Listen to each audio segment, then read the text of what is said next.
तुमच्या प्रज्ञाकडून तुम्हा सगळ्यांना गुड मॉर्निंग। तर तुम्हाला तर माहितच आहे आपण एक यूट्यूबचं नवीन चॅनल चालू केलेलं आहे। त्याच्यासाठी पहिला व्हिडिओ हा माझ्या मंदिराचा असावा अशी माझी इच्छा होती।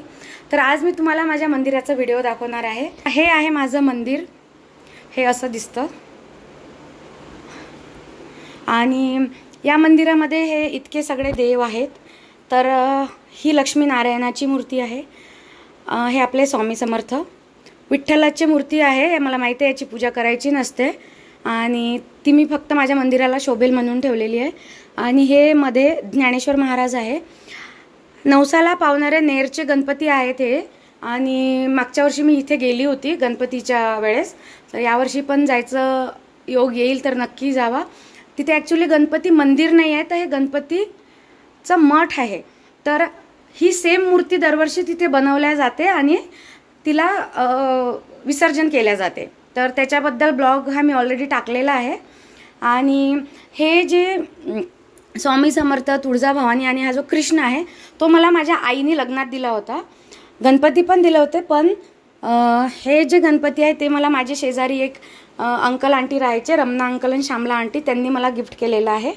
आणि ही जी अन्नपूर्णाची मूर्ती दिसते ही माझी जी बेस्ट फ्रेंड आहे दीप्ती बगने, तिने मला या घराची वास्तुशांती झाली तेव्हा तिने मला गुड विशेषसाठी ते दिलं होतं।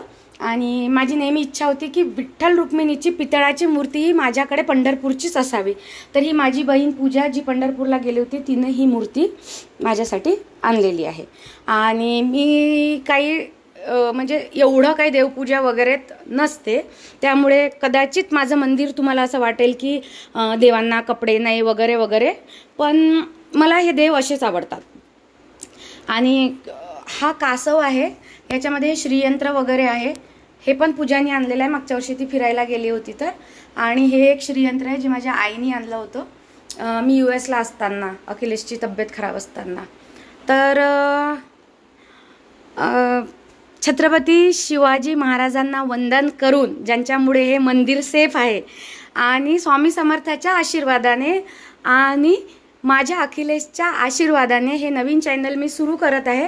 तुम्ही मला इंस्टाग्रामवरच आहे, तर असंच तुम्ही मला यूट्यूबवर पण ॲक्सेप्ट कराल। आणि तुम्हाला जर रिअल प्रज्ञा बघायची असेल तर यूट्यूबवर सबस्क्राईब करा, आणि जर तुम्हाला रील प्रज्ञा आवडत असेल तर इंस्टाग्रामवर फॉलो करा।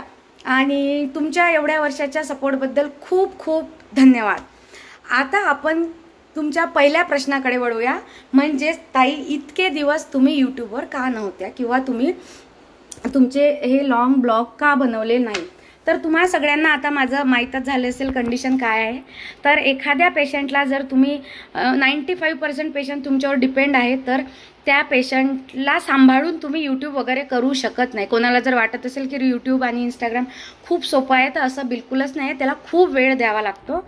आणि मला कुठेतरी असं वाटलं की जर इतका वेळ मी या सगळ्या गोष्टीमध्ये टाकला तर मग माझ्या नवऱ्याकडे दुर्लक्ष होईल आणि मी फक्त माझा कॉन्टेंटच एक विचार करत राहील। तर त्यामुळे मी जरा यूट्यूबवर वेळ लागला मला यायला, पण ठीक आहे,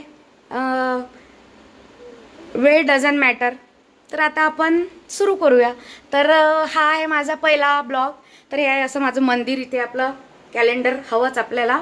आणि हा दरवाजा आहे ज्याच्यावर मी गणेशजीचं असं इनग्रेव करून घेतलेलं आहे। तर असे हे 2 दरवाजे आहे इथे, आणि असं माझं मंदिर आहे। तर हे तुम्ही बघू शकता। थँक्यू।